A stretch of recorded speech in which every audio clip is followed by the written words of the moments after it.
Just around the corner from here, carved into the northern facade of the music building, there are some words by Longfellow. They say, "To charm, to strengthen, and to teach. These are the three great chords of might." Now, I love teaching in that building, but these words, music is charming, but charm is not music's primary asset. And three great chords of might? Really? When the time comes, I suggest they replace the Longfellow with an equation. Music equals sound over time. Because that's what music is, sound in time.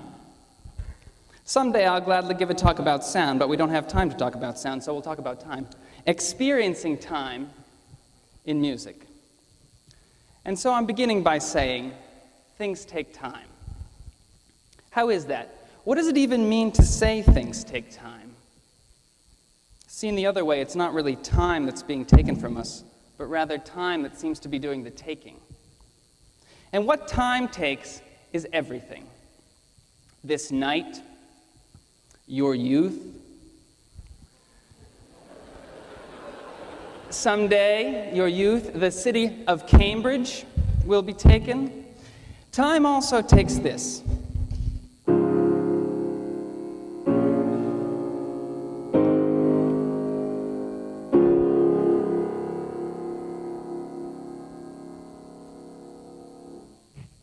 Where is that music now?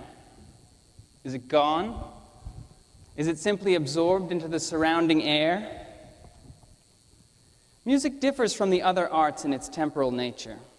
If you stand before the Mona Lisa and close your eyes, I can assure you it's still hanging on the wall of the Louvre. But once you finish singing your favorite song, you can make a case that it simply ceases to exist as music. It might be notated in a score, encoded in a recording, or preserved as a memory, but if it's not being sounded in time, it's not fully there. Now, many of you use music as entertainment, to dance, to accompany your studying or working out. The students that I've had that are here know that I'm wildly entertained by music.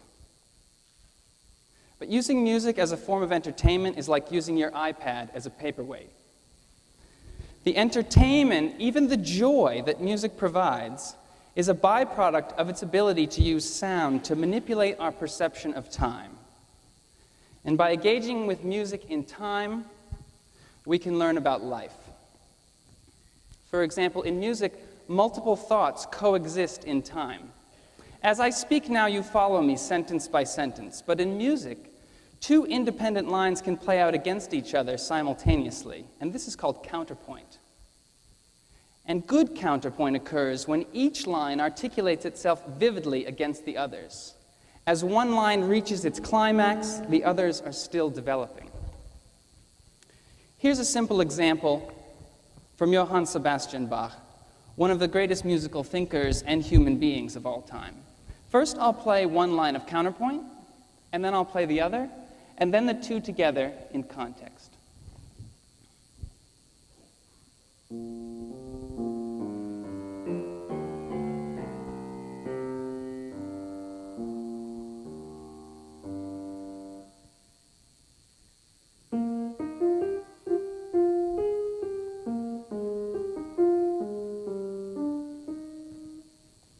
And now together.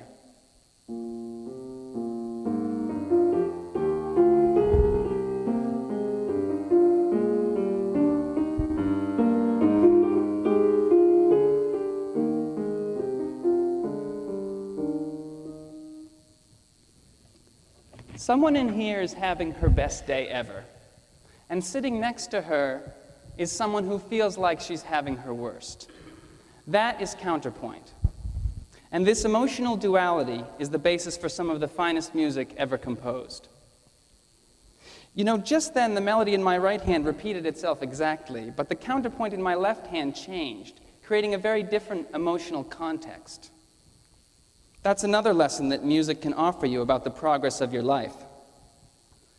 Sometimes you change without changing, because your sameness reacts differently with a world that has changed around you.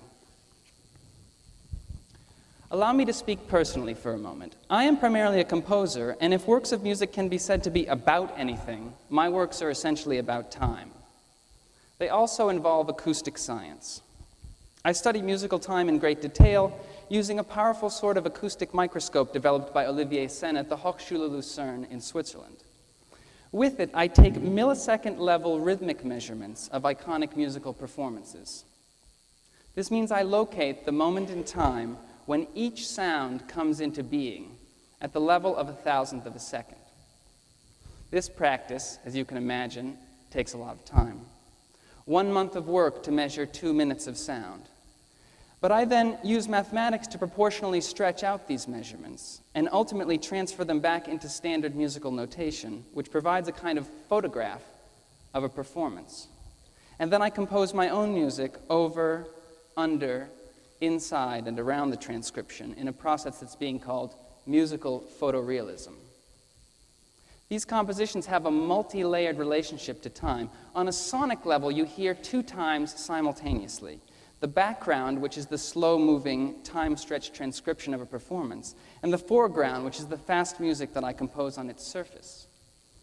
On a historical or cultural level, you hear 3 times simultaneously, since embedded in my score is a piece of music from the distant past, say 1830, a performance of that piece from a later era, say 1920, and the music that I've composed around it, say in 2011. And my score itself gets performed and interpreted by musicians on into the future. Once upon a time back in 1939, standing across the street in Lowell Lecture Hall, Igor Stravinsky, dressed in a tuxedo, said, "Everyone knows that time passes at a rate which varies according to the inner dispositions of the person and to the events that come to affect his consciousness."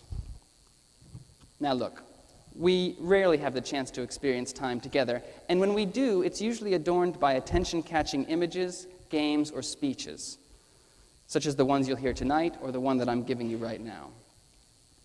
Stillness and quietness, on the other hand, are very much part of music, and they're normally experienced in solitude or at times of mourning.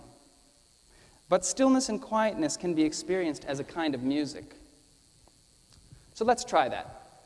We don't get so many engaged and well-educated folks sitting together in one room that often.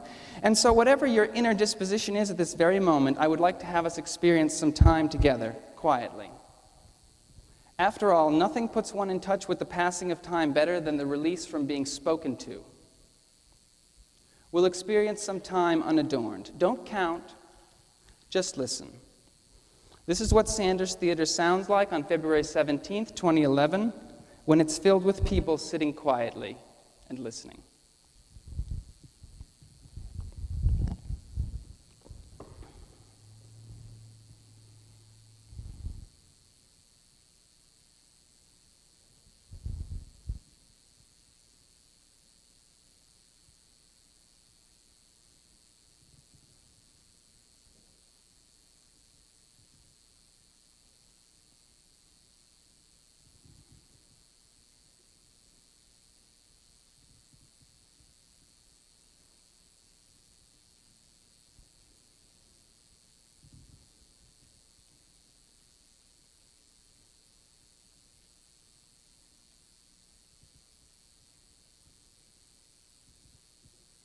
Okay, come back.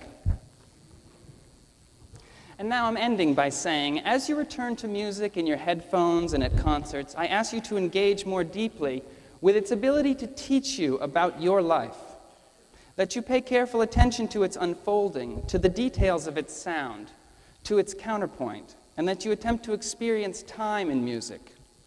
And this takes effort and concentration, for music, it seems to me, passes through our perception the way a 3-dimensional sphere passes through a 2-dimensional space. It's never wholly within our midst, but emerges and recedes like the monument of another world.